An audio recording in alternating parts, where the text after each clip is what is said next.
하나님 오늘 우리에게 주신 말씀의 제목을 여호와만 섬기는 신앙 그렇게 해보았네요.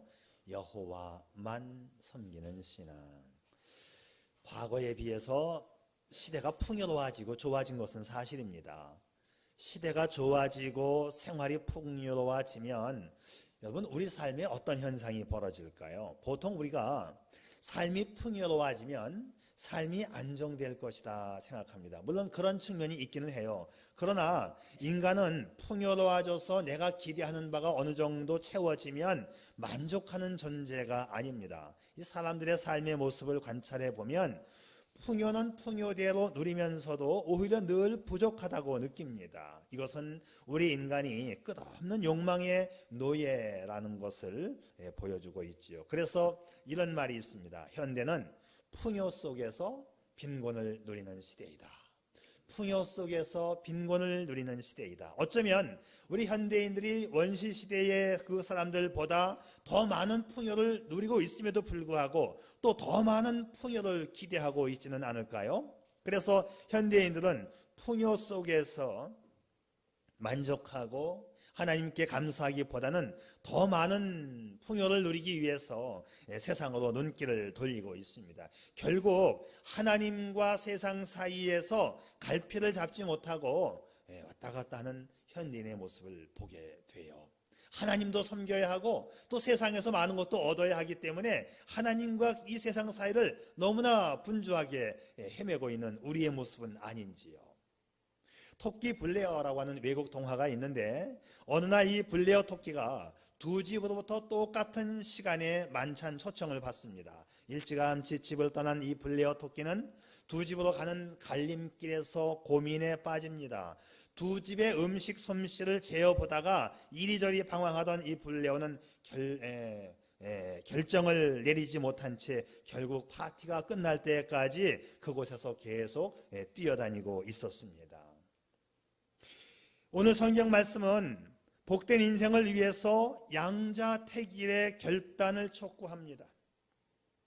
신앙이라고 하는 것은 하나님과 세상 사이에서 하나를 선택하는 거예요. 하나님을 선택하는 것이 신앙입니다. 그런데 사람들은요, 그동안 이 둘 중에 하나를 선택, 즉 하나님을 선택해야 하는데 하나님도 선택하고 세상도 선택해야지 라는 생각을 갖는 분들이 참 많습니다. 우리말 속담에도 그런 게 참 많아요.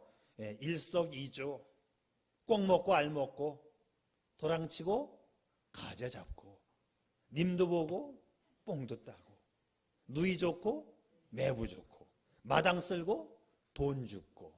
조금 어려운 거 할까요? 일전쌍조, 화살 하나로 두 마리의 새를 잡는다. 양수집병, 양손에 떡을 들었다. 문일득삼, 문제 하나를 가지고 세 가지 답을 얻어냈다. 그러나 말이죠, 이런 것들은 요행을 바라는 것이지 진정한 축복은 아닙니다. 여러분, 진정한 축복이 뭘까요? 어느 날 갑자기 이렇게 횡재하는 것이 축복일까요? 오늘 한번 이렇게 한번 정리해 보지요. 한문에 보면 행복이라고 하는 단어가 있어요. 행복. 이 행복이라고 하는 단어는 모두가 요행이나 행운이나 재수에 근거한 횡재를 뜻하는 단어로 사용된 개념입니다. 행복 또는 이 행운이라는 뜻의 영어 단어가 있지요.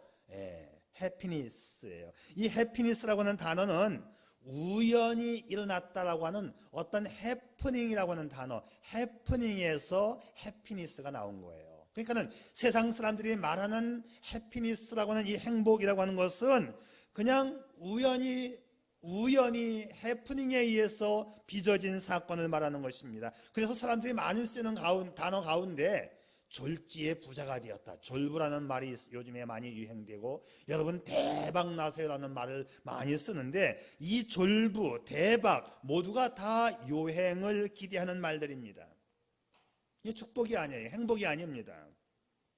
반면에 성경에는 이 행복이라고 하는 이 단어가 세속적인 개념으로는 한 번도 사용되지 않습니다. 성경에서 말하는 이 복이라는 말은요, 행복이 아니라 성경은 축복 축복이라는 말을 쓰고 있어요. 이 축복이 뭐지요? 영어로는 blessing이라고 하지요. 이 축복은 기독교 문화권에서 사용되던 단어입니다. 이 단어의 어원을 따라 올라가면 축복이라고 하는 것은 피의 제사와 관련되어 있음을 볼 수 있어요.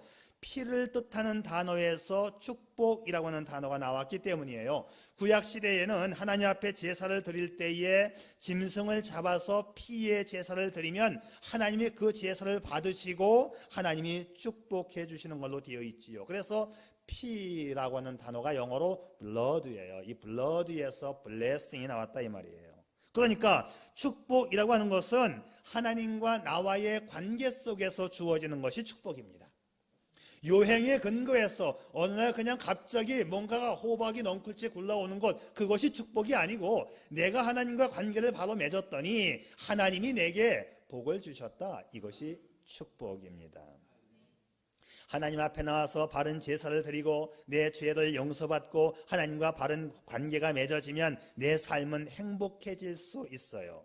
축복은 하나님에게서 오는 것입니다. 예수님은 은혜의 창고이십니다. 믿음이 곧 축복의 통로가 되는 거예요. 하나님과 나 사이의 바른 관계가 성령이 말하는 복의 기초가 됨을 믿으시기를 바랍니다. 그러니까 우리 그리스도인들은 행운이나 요행을 기대하기보다는 하나님과 바른 관계를 맺어갈 수 있기를 축복합니다. 오늘 성경은 여호수아가 죽기 바로 직전에 유언처럼 던지는 간절한 소원의 말씀이에요. 여호수아의 유언은 한마디로 하나님과 바른 관계를 맺고 살아가라, 그리하면 축복이 임한다. 지금 여호수아는 이 백성들을 세겜이라고 하는 장소로 불러 모았어요. 이 세겜은 이스라엘의 그리심산과 에벨산 사이에 있는 지역으로 추정이 되는데, 여호수아서 앞에 이 8장에 가면 이스라엘 백성들이 가나안에 진입을 한 다음에 아이성 전투와 여리고성 전투에서 승리를 하고 너무나 기뻐서 그 세겜 그리심산과 에발산 사이에 모여서 하나님 앞에 제사를 드리고 말씀을 돌판에 새기고 이 말씀을 읽으면서 우리는 이 말씀대로 살아갑시다라고 다짐을 했던 적이 있어요. 이제 여호수아가 자신의 죽음을 앞에 두고 과거에 하나님 앞에 모여서 다짐했던 그 장소에 다시 백성들을 불러 모아놓고 마지막 고별 설교를 하는 장면이 오늘 본문의 말씀입니다. 지금 이스라엘 백성들은 약속의 땅 가나안 땅에 들어온 지 10년 정도가 지나가고 있는데 아직도 이 가나안 땅을 다 점령하지를 못했어요. 가나안의 원주민들과 함께 살아가고 있습니다. 그러니까 문제가 뭐냐 하면 자연스럽게 이중 생활을 하게 돼요. 원주민들이 섬기는 신들도 보게 되는 거예요. 그러니까는 원주민의 신들도 슬쩍 한번 섬겨보고, 과거에 애굽 땅에서 섬겼던 신들도 또 생각을 해보게 되고, 당연히 우리가 믿는 하나님도 섬기고, 그러니까는 하나님만 섬겨야 하는데 이방 신들을 지금 혼합해서 지금 섬기고 있는 모습. 그러니까 이제 세상을 떠나가기 직전 여호수아는 너희는 지금 한 하나님만을 선택하라고 결단을 촉구하고 있는 것입니다. 그래서 옛날에 하나님의 말씀대로 살기로 작심했던 그 장소인 세겜에 모여서 유언과 같은 고별 설교를 하는 거예요. 이 고별 설교의 내용은 한마디로 말하면 축복이냐 저주이냐 둘 중에 하나를 선택하라, 세상이냐 하나님이냐 둘 중에 하나를 선택하라. 오늘 본문 말씀 가운데 만일 너희가 여호와를 버리고 이방 신들을 섬기면 너희에게 복을 내리신 후에라도 돌이켜 너희에게 재앙을 내리시고 너희를 멸하시리라. 하나님께서 축복을 주셨다가도 이방신을 섬기면 그 축복을 하나님께서 돌이켜 뺏어오고 오히려 저주를 내리신다 이 말이지요. 여호수아의 호소는 너무나 분명합니다. 너희가 여호와를 버리고 이방신을 섬기면 내리셨던 복도 거두어드린다. 너희는 축복의 삶을 위해서 여호와를 선택해야 한다는 간곡한 부탁의 말씀이에요. 혹시나 우리들의 삶이 복을 받는 듯 하다가 다시 원위치로 돌아가고 복을 받는 듯 하다가 제자리 걸음이 반복되어진다면 혹시 우리의 삶이 이렇게 세상으로 향하고 있는 것은 아닌가 한번 돌아볼 필요가 있습니다. 오늘 우리는 하나님과 세상 사이에서 갈등하고 있는 우리의 모습은 아닐까요? 어떤 분은 마음으로는 하나님을 믿는다고 말을 하면서도 주일날 놀러가고 돈 벌고 자기 볼 일 다 봅니다.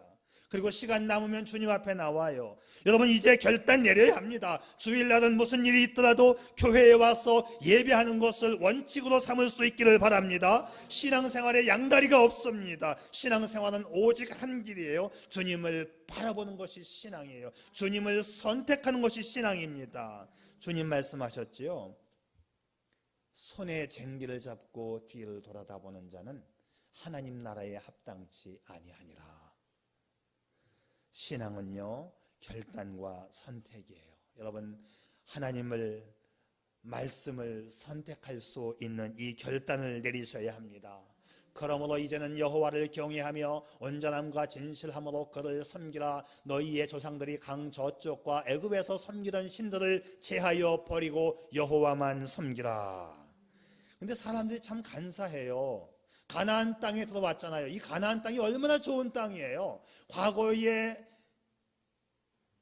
애굽에서 나와서 40년 동안 광야 생활하다 가나안에 들어왔으면 정말 감사하고 좋은 땅에 왔는데도 불구하고 가나안에 이미 살고 있었던 원주민들이 섬기는 그 신들을 찾아서 흉내내고 있습니다. 그리고 옛날에 섬겼던 애굽의 신들을 또 기억해내고 있는 거예요. 그래서 중심을 잡지 못하고 흔들립니다. 마음에 욕심이 생겨요. 애굽 신도 좋고 가나안 신도 좋고, 물론 당연히 하나님도 좋지.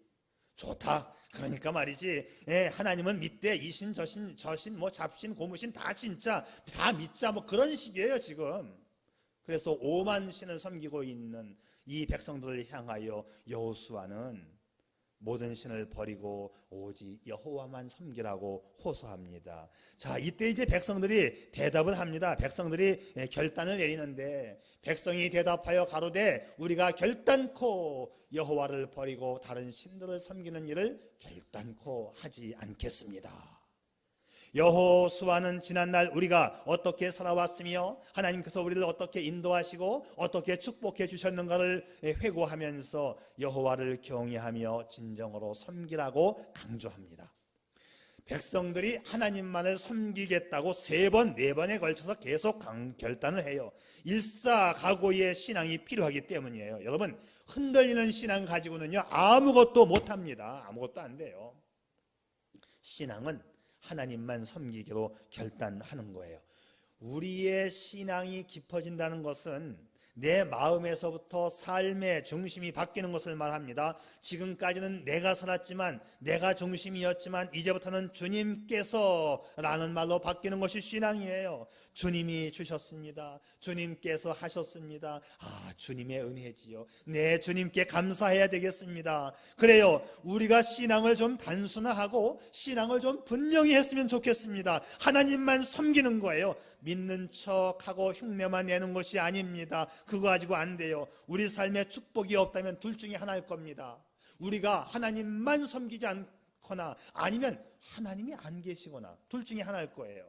그러나 우리는 우리의 이 성경 말씀을 통해서, 그리고 역사를 통해서 하나님의 살아계심을 너무나 많이 경험하고 있지 않나요? 여러분, 살아계신 하나님, 정말로 우리가 진실로 하나님만 선택하고 하나님만 섬길 수 있기를 축복합니다. 세계무역센터 협회 부총재로 재직 중인 이희돈 박사님, 이희돈 장로님이 있습니다. 전 세계 무역계를 이끌어가는 한국에 나온 정말 세계적인 인물. 이 사람은요, 돈도 없었고 백도 없었고 의지할 것은 오직 주님뿐이었어요. 어려서부터 너무 가난하게 살았습니다. 고학을 했어요. 무일푼으로 박사가 됩니다.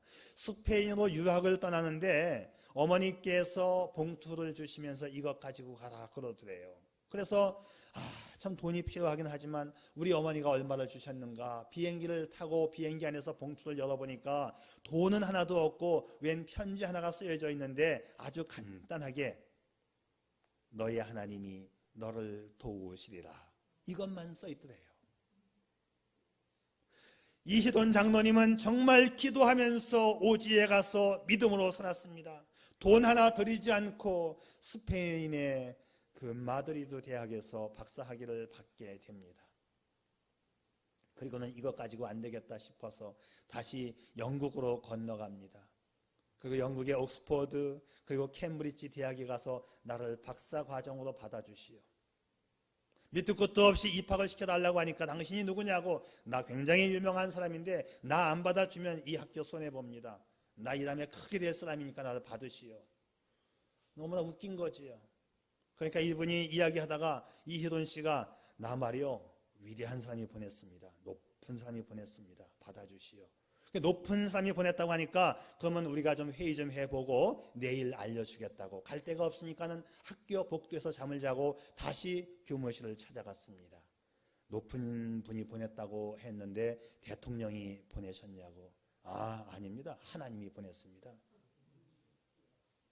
그래서 결국은 캠브리지 옥스퍼드 대학에서 박사과정을 마치고 그 대학의 종신교수로 또 임명을 받았습니다. 그런데 그것으로 만족하지 않고 그래도 세계를 주도하는 나라는 미국이니까 내가 미국을 가야 되겠다. 그래서 미국 대사관을 또 찾아갑니다.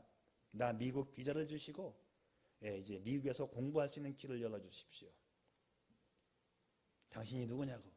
연필로 자기의 이력을 쭉 썼습니다. 그리고 대사관에 쭉 내미는 거예요. 나 이런 사람이니까 이거 가지고 안 되겠다고. 나 받아주지 않으면 미국 손해봅니다. 나 받아주세요.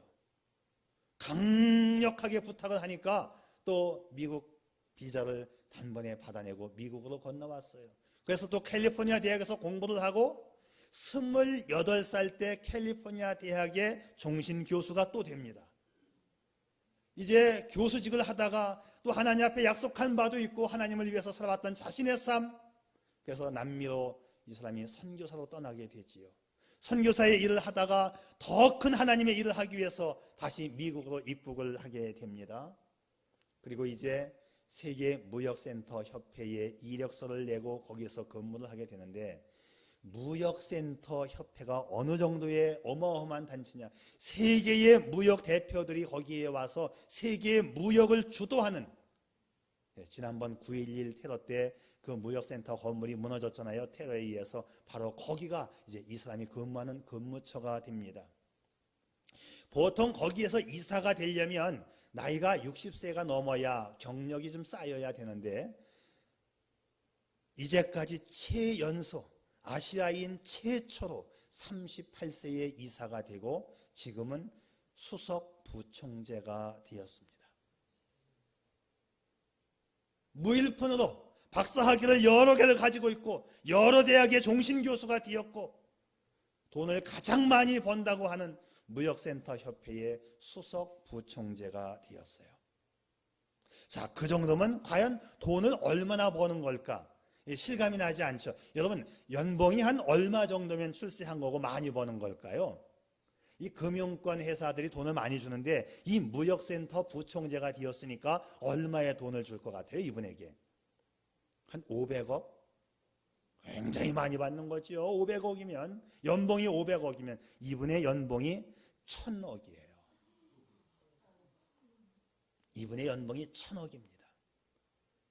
그리고 이분이 얼마나 바쁘게 사는지, 아무리 바빠도 일주일에 한 번 금요일 날은 반드시 교회에 와서 철야 기도를 한다는 거예요. 매일같이 새벽 기도 한 번도 안 빠진다는 것입니다. 지금도. 얼마나 바쁜지 15분 간격으로 스케줄이 잡혀있는 사람이라고 해요. 그리고 얼마나 바쁜지 한 달에 2번 지구 2바퀴를 돈답니다. 그럼에도 불구하고 예배는 본교회에 나가서, 내가 직분받은 본교회에 나가서 드리는 것을 원칙으로 하고, 세계 어느 나라에 가 있든지 간에 토요일 날은 반드시 미국으로 돌아와서 본교회에서 주일 예배를 드린다는 거예요. 거의 뜬눈으로 세워가면서 세상을 계속 돌아다니면서 이 바쁜 자리에서 그는 앉아있지만 그는 한 번도 주일을, 한 번도 새벽 기도를, 한 번도 금요 철야 예배를 범해본 적이 없다는 것이지요. 한 번은 이제 이분이 무역센터로 오면서 비행기를 타고 뉴욕 공항에 내렸습니다. 공항에서 자기의 사무실 뉴욕 그 무역센터 건물을 보면서 기도했답니다. 하나님, 저 건물을 축복해 주시고 오늘 중요한 회의가 있는데 내가 이 회의를 인도해야 되는데 하나님 잘 인도할 수 있도록 하나님 축복해 주세요. 기도하고 건물을 보면서 이제 비행장에 내렸대요.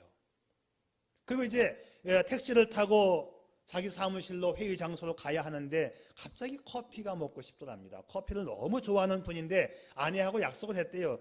이제 커피 안 먹기로. 그런데 그날따라 커피가 너무 먹고 싶어서 약속을 어기고 커피점에 들어가서 커피를 사려고 갔더니 그 커피점의 그 종업원이 멕시칸인데 영어도 좀 서툴고 그날따라 그 종업원이 처음 직장 출근을 한 이 직원이라서 커피를 내릴 줄 모르더래요. 그래서 커피 먹지 말자. 그리고 그냥 밖으로 나가려고 생각하다 보니까 내가 옛날에 그렇게 못 살 때, 내가 장사하고 내가 가게를 할 때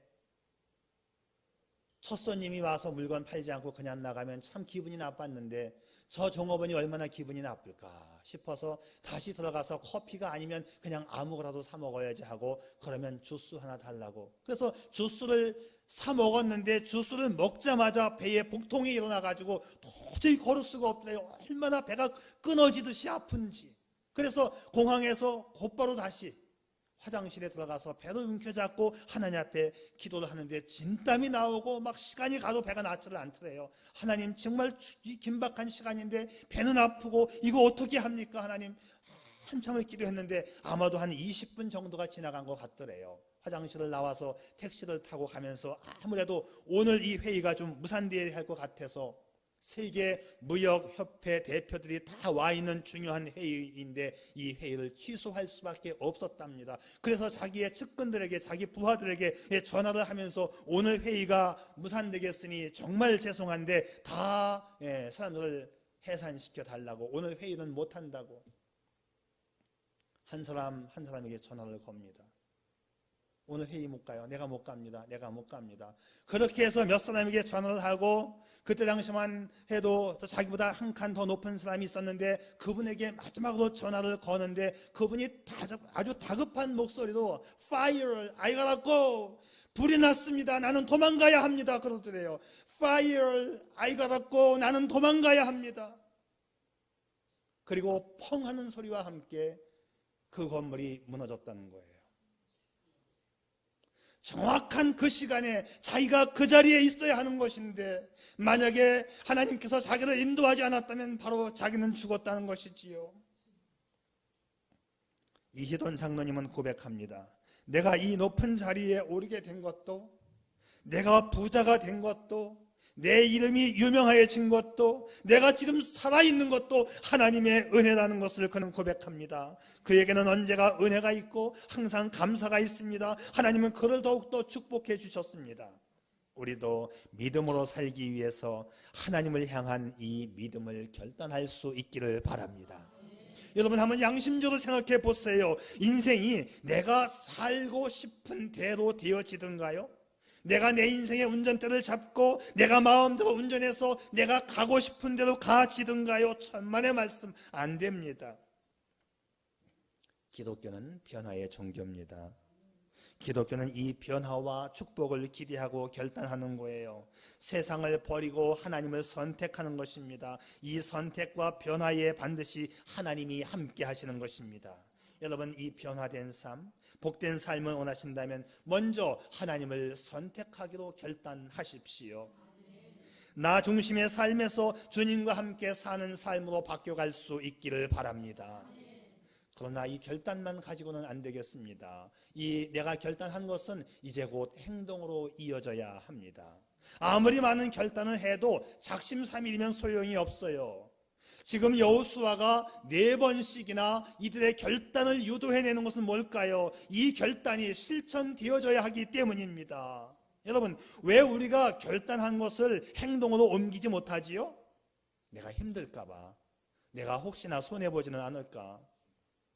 오늘 성경 말씀을 보면 14절에서 18절까지 가장 많이 나오는 단어가 섬김이라고 하는 단어입니다. 섬김 전체 9번 정도가 나오는데 이 단어가 모두가 다 영어로는 serve, worship 이런 단어로 번역되는 단어입니다.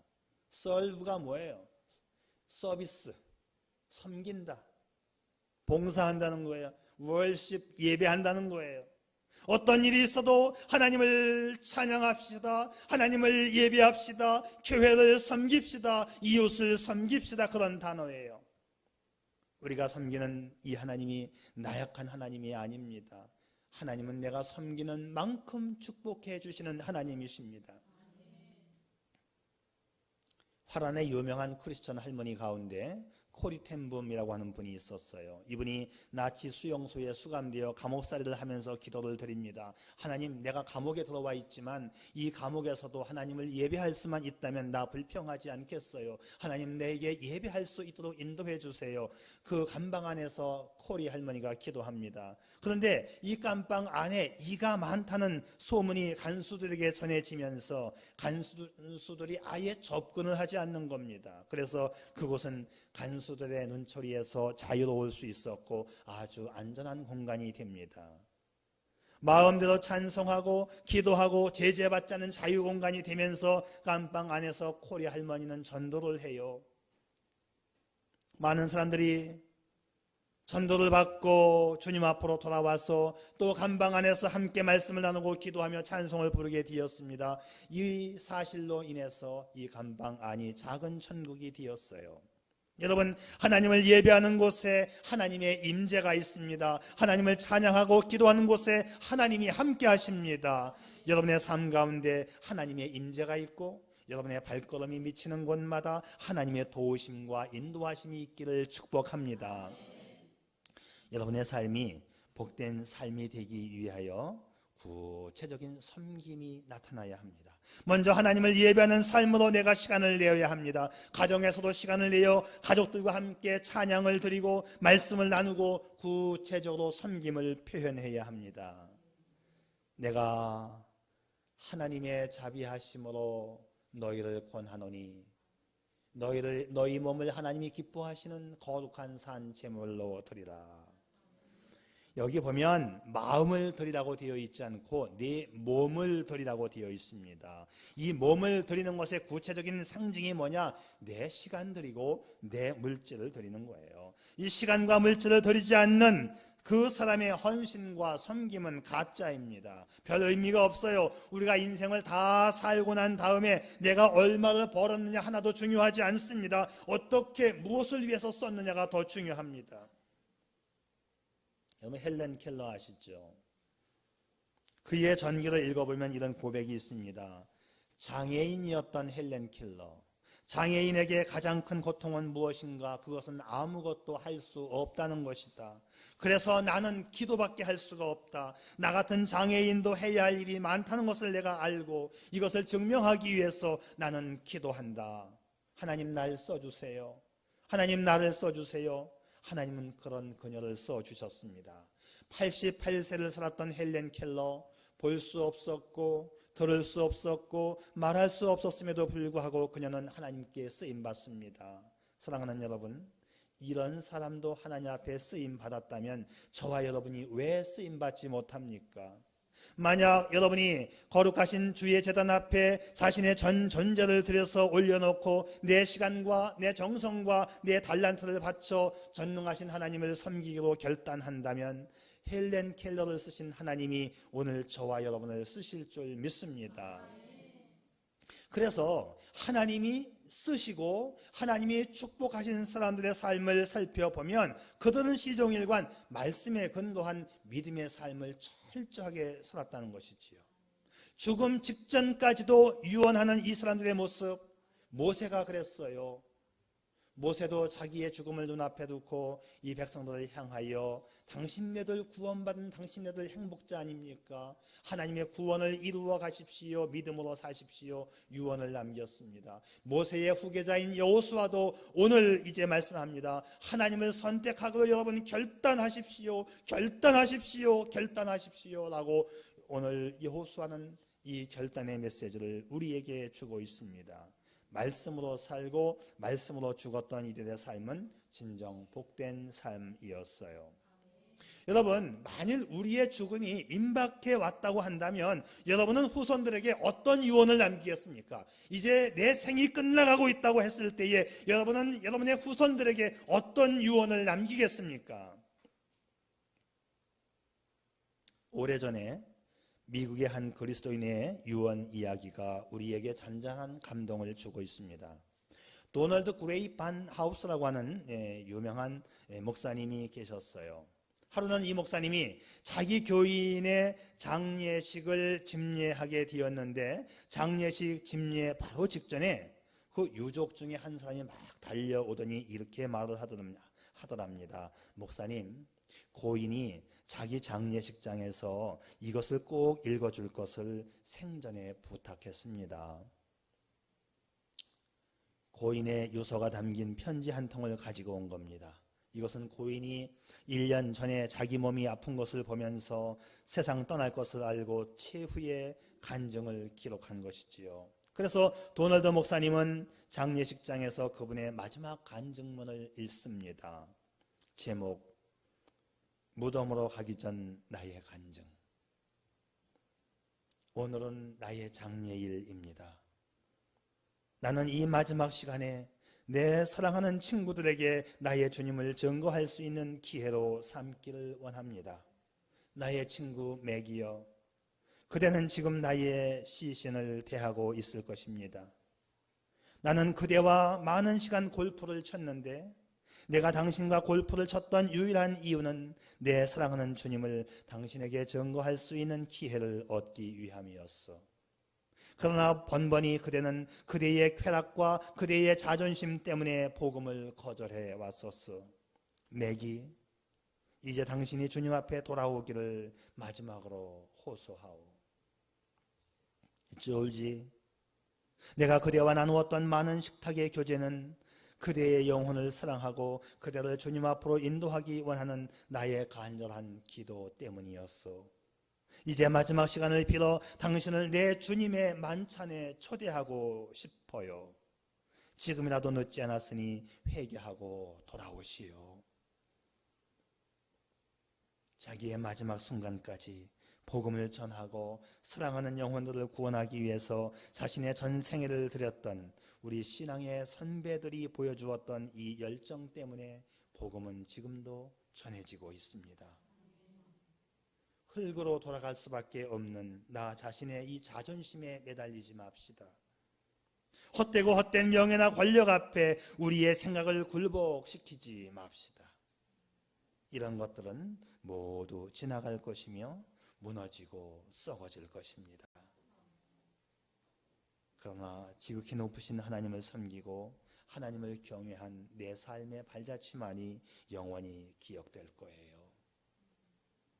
남은 세월 헛되이 살지 마시고 주님만 바라보고 주님 앞에 남는 생이 될 수 있도록 매일매일 선택, 매일매일 결단할 수 있는, 그래서 마지막 순간까지 하나님과 관계를 맺으며 하나님의 영광을 위하여 살아가는 복된 인생이 되기를 주님의 이름으로 축복합니다. 아멘. 기도하겠습니다.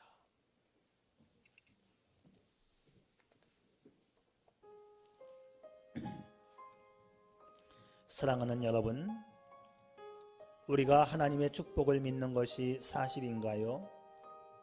하나님이 살아계시다면, 그 하나님이 전능하시다면, 그리고 그 하나님께서 도와주시겠다고 약속하심이 분명하다면 우리는 왜 그 하나님의 약속을 받지 못하는 것일까요? 또는 약속된 축복을 받는다 할지라도 왜 풍성한 축복이 되지 못하는 것일까요? 우리가 확실히 믿지 못하거나 하나님이 계시지 않거나 둘 중에 하나일 겁니다.